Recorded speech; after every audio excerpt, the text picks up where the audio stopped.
Ashlee Berghoff knows how to transform a visionary business's operations from time-sucking and soul-killing to profitable and scalable by matching visionary entrepreneurs with a CEO to run their company for them. Ashlee is also the author of Eureka Results, How Entrepreneurs Can Turn Their Best Ideas into Reality. Let's find out what makes Ashlee so buzzworthy.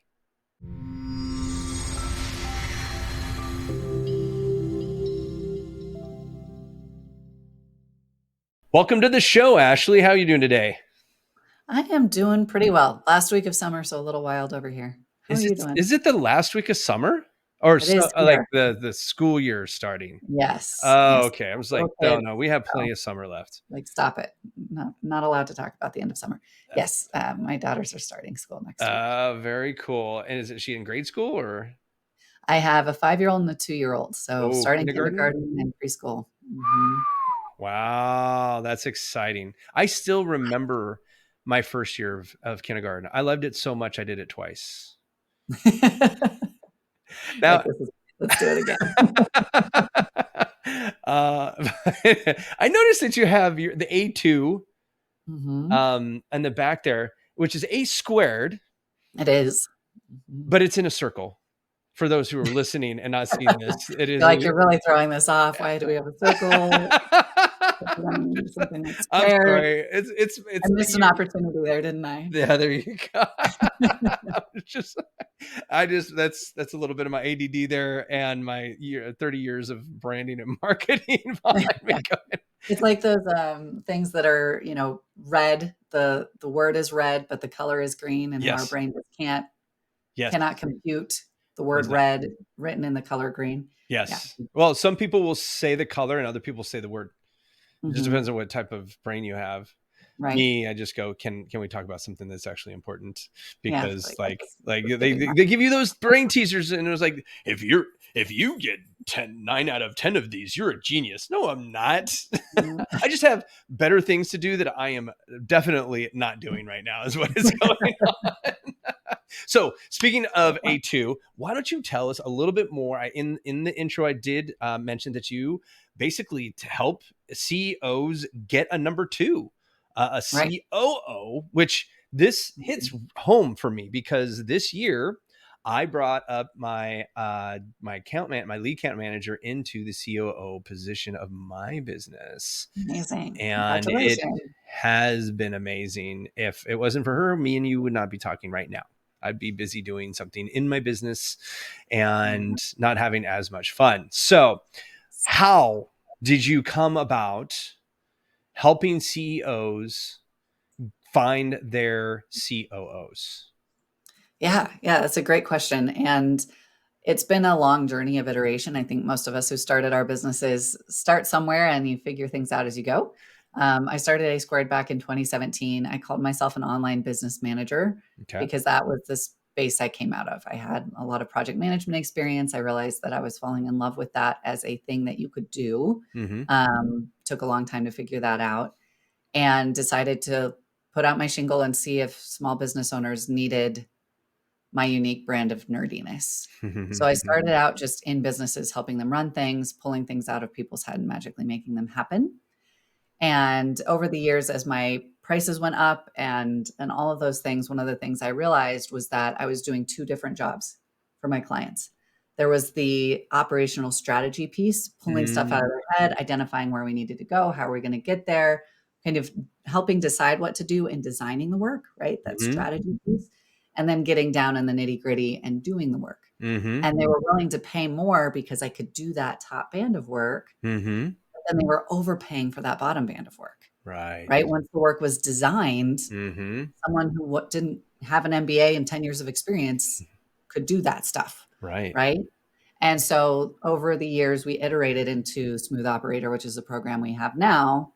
So our clients get a dash of that COO brain, but they're not paying for a full in-house fractional COO. And then they have an operations manager on the ground running things in the day-to-day. So it took a lot of time to figure that out because the operational space for small business is the Wild West at the moment. There's not a whole lot of structure around it.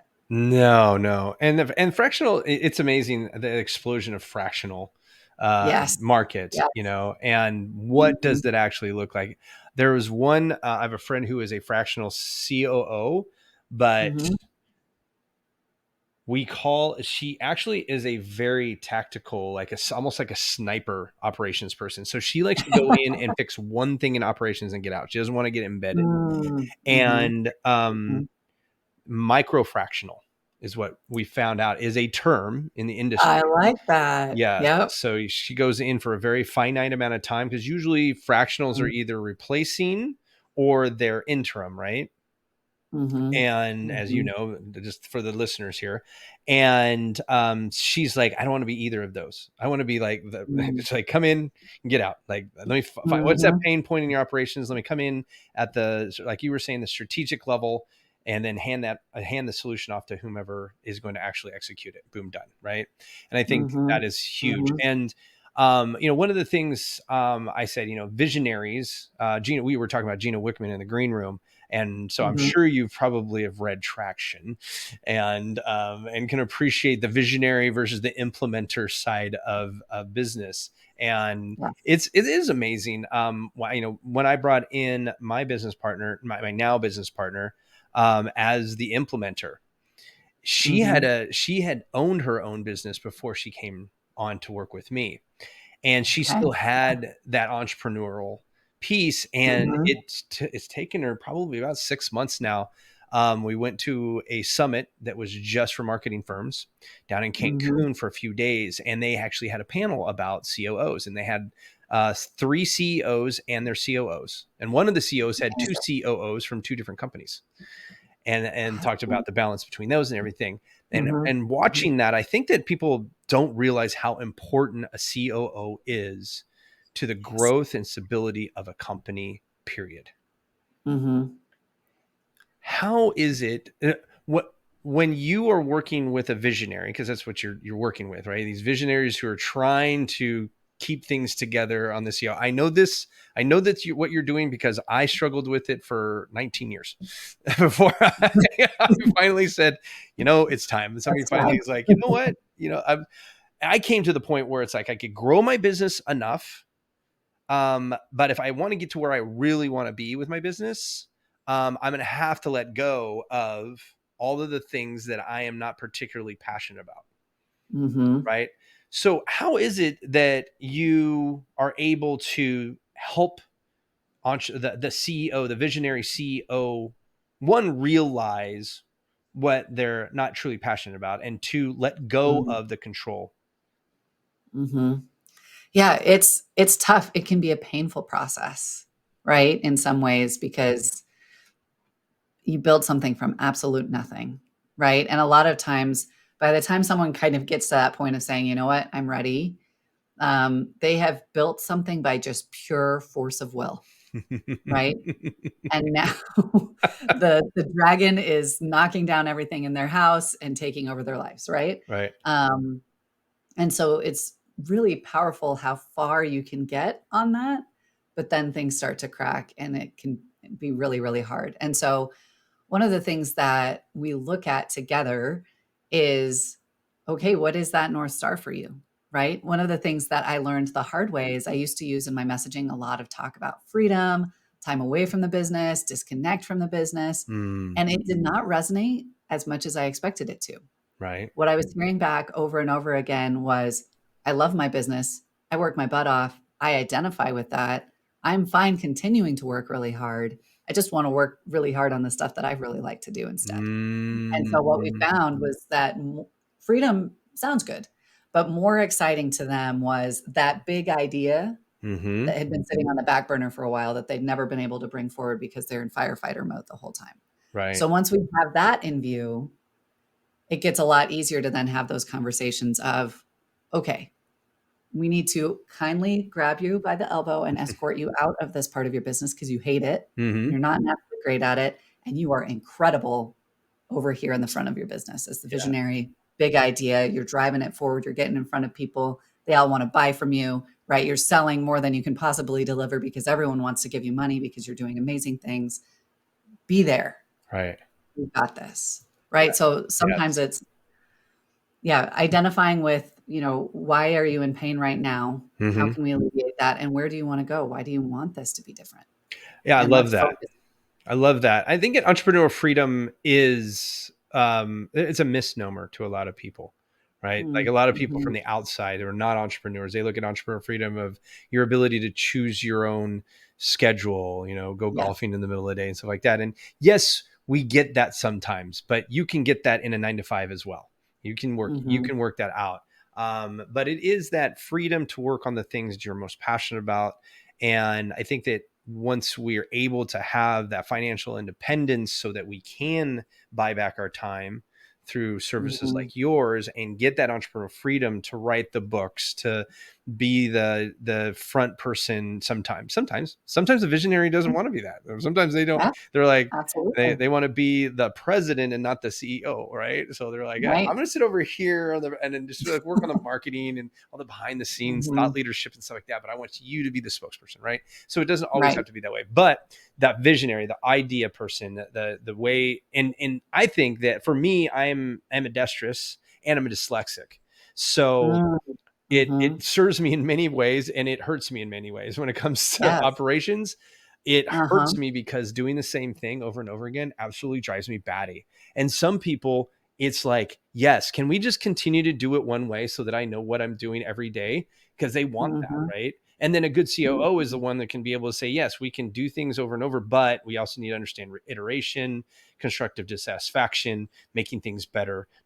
So I think that there is, I think that for my COO, it was like, she was worried she wasn't gonna be able to use her creative mind. And I think she's actually finding that her creative mind is in operations, right? Creating the systems that run on their own, or creating their systems with the least amount of supervision needed, creating systems that are efficient. Like this is, and she does like to get into the weeds, and she has different type of shiny objects that she gets caught into. Of course. We all have them. Yeah, we all have them. So it's like, so we bounce off each other sometimes, because I mean, I know what it takes to do it because I did it for so many years. And I've had managers in the past, and managers and CEO. And I think that's my next question to you is like, you mentioned like COO, but then you also said that you, not necessarily a fractional COO, but you have like a strategy and then you give it to an operations. Can you walk the listeners through like actually what happens from the time somebody engages you to, is it an ongoing, or is there just a time that you work and at the end of that time they get something else? How does this work? Yeah, that's a great question. So the promise that we make to our clients is that all they have to do is answer our questions. Okay. They do not have to figure out how to utilize us. Okay. And so the first thing that we do when we sit down with a client is we just barrage them with questions about what does their business system look like today? What's working, what's not working? Because what shocks people is how intricate and complicated and robust their systems already are. A lot of times people will come in and say, I don't have any. I have no systems. Everything's just in here in a jumble in my head. And then we extract it and we actually use a mind mapping tool to visualize this. We don't use kind of traditional BPM and process mappings with the diamonds and the arrows. Impossible to read, take forever to set up, impossible to edit. We don't even touch those. I have a few of those in my archives. Yeah. Do you look at them? You don't. Not anymore.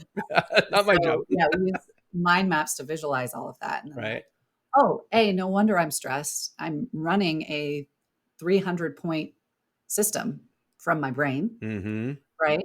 And B, this is actually better than I thought it was. And now that I see everything in front of me, I can easily see where the gaps are. And here's how we can fill those and what we want this to look like, right? So we always start there and we turn that into a role map, right? Here's all the roles within the team. Here's who's owning which elements of this engine. And here's a project plan of everything we want to do to get this to where you want it to be. I love right? it. So here's templates we can create. Here's ways we need to change your systems over, your software systems. Here's what your operations manager is going to do for you right from the beginning. So before the operations manager even is really coming on board, we're building the engine, right? And then we're putting the operations manager in the driver's seat of that engine. Gotcha. So that they project manage the entire core system. For most people, this is their customer experience, right? Especially service companies, right? There's a lot that goes into what they do for their clients. And so that's their most robust, complicated, engine, and they find themselves in that place of trying to figure out just what's even going on with their clients, and someone's checking in, asking about this, and they don't know where things are over here, and they need to follow up with this writer because I didn't get the stuff over, right? All of that. They hate being in the project manager chair. So the ops manager is in the driver's seat. So instead of coming to their client and saying, how can I help you this week? Where now it's on the owner to figure out what to give them to do. They're coming to the owner and saying, here's the status of all your client projects. Here are the 3 things I need from you this week. Gotcha. Right? The conversation shifts. And that's where it becomes an ongoing relationship where the COO's job is to pull both of them up out of the weeds to say, are we driving towards our big goals? What's going on profitability? How are we looking at these big areas of your business, building your operational systems? And then the ops manager's down in the weeds actually able to say, this client's a nightmare. Let's fix that together or whatever. They're handling the nitty gritty of the day to day. Right. So you guys stay on as a fractional COO then until the operations manager kind of grows into it, or? So really the goal is to fill both of those chairs until the company is big enough to need a full-fledged fractional COO. Full-fledged COO. Yeah, maybe even a full-fledged, full-time COO. Because you need still, the operations managers that we recruit and train are highly proactive. They can lead, they can manage up. They're kind of wrangling their clients in a lot of ways. To say, hey, we need you focused over here. Hey, I need, let me make sure to get this from you. They're catching the balls that are being dropped rather than the other way around. But because they're in the weeds, it can be hard to have that bird's eye view to say, yes, okay, for the next 6 months, these are the next big initiatives we need to be looking at. And here are how we solving these problems and how are we tackling this complex process that isn't working the way that we need it to work or whatever. Right. So they're collaborating with each other to support the client until the client's big enough to say, all right, we need someone in-house managing the team, upfront with our clients, running this business from inside. I love it. And so when we talk, do you work with any particular type of businesses, or are you guys business agnostic? What does that look like? Yeah. What we're finding is that really at that high 6, early 7-figure small team level is where we can really do some exciting things with our clients. But across industries, they tend to be service businesses, just where we've been so far. High ticket marketing agencies. We have a property management company for condo associations. Right now we're supporting a couple of event companies, kind of international or not. Well, one of them is international now, event companies, event management. So yeah, they're providing a lot of detailed, lots of puzzle pieces services for their clients. And they're in that. Yeah. Okay. We've compiled some people. Right. But the business is still that owner, right? Yeah. They're still the one running things. The bottleneck. That's what I would say. And as CEOs are much better as the fizz popping out the top than the bottle itself holding everything in. Right. Yeah. And they just find themselves in a spot where it's like, I hate this, and the risk there is that you end up hating the business that you've built over usually many years. I think burnout is huge, right? And I think that the symptoms are the hardest to really recognize, because the pains of being an entrepreneur, especially in that sub 7-figure range, you are so far in the weeds. Yeah. Everything feels like a whip, and none of it feels any different. Right. And so the burnout feels just like the client that's yelling at you, just like the employee who's not doing their job, just like the bank who's lost your last deposit, just like all of the things that hit us as entrepreneurs. And it just takes all the energy out of you. And yes, I've been there. I was there in 2018 when I shut down a 13,000 square foot, multi 7-figure creative agency. I said, you know what? I own a job. This sucks. Yeah. And I hate my boss. He's a dick. Like he's just in my ear the second I wake up. It's like he won't get out of my head. So, But in that, in reimagining how I was doing business, which was completely virtual before virtual was in vogue, Mm-hmm. it's interesting on how a brick and mortar and what a COO and a brick and mortar looks like than a virtual company. Right? Have you seen, or like what has been your experience in dealing with this new virtual workforce when it comes to operations? One of the biggest challenges I've seen is that many entrepreneurs entering the virtual space, right? These are folks who often started as freelancers and then are building agencies or larger businesses. They left corporate for a reason. And often that reason is that they hated the operations of that company, right? It was a straitjacket.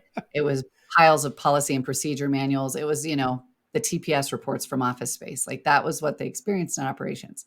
So they want nothing to do with any of that. Then they go out, build something, things start to break. And most of the industry advice right now for those companies is go hire a virtual assistant, right? And so there's a bit of a misconception often. What even is operations? Why do I need it? When do I need it? How do I need it? I don't want to go back to what I experienced before. That sucked. Right. I don't want to create my own prison, right. operational prison. And so, when you think of, well, ops is admin and admin's easy, so let me just go get a VA, it doesn't solve anything, right? Virtual assistants can be great when the understanding is correct about what role they fill and all of those things, and the company's set up for them. But they're often not the right first hire for these folks because they need systems to operate, and these folks don't have a clear understanding of what their systems are. And so, I think in the virtual world, one of the biggest things is just understanding what operations is and why it matters. I think in brick and mortar companies, there's a little bit of a tighter connecting point that they can easily see between their profit and their operations, right? You don't open on time, or there's not a staff member behind the till, or your supply chain's all messed up and stuff isn't coming in that you can sell. You're not making any money. Right. In the virtual space, it's like, yeah, stuff's late. We're figuring things out. We're kind of throwing some things together last minute, but we're still making money. It's okay. So I think there's just a lot of room to understand, like, what even is this and how do we do it in a way that's nimble and real and human and not the way the big corporations we're all escaping taught us to do it. So what would you say is the first sign that a CEO should really start considering looking for a COO or an operations manager for themselves? Yeah, I would say two different scenarios. The easiest, quickest ROI scenario is if you realize you're leaving money on the table for one of two reasons. Either you're losing clients because they're having a bad experience or they're not renewing, or you're turning away projects because you don't have the space to handle them, right? You don't have the capacity to grow, right? At both of those places, it's a really clear tie between we need to expand our operational capacity and we're going to make more money, right? For a lot of folks, I recommend starting to think in operations managers terms sooner if they're in a place where they really don't enjoy that. Because I think for all of us as entrepreneurs, we realize where our own propensities kind of keep us small, right? So for me as a natural integrator and not a visionary, I can struggle on the side of really mobilizing, right? And growing on the marketing and sales side. And I'll organize to death everything behind the scenes because that's where I'm comfortable, right? Whereas a lot of visionaries are like, we're going to just go sell. We'll figure it out. And they can for a while, and then things start to break. And so if you know that about yourself, it can be really helpful to start thinking sooner about that person and not so much going down the virtual assistant route, because you need someone who can pull stuff out of your head and manage your world, not someone that you have to manage.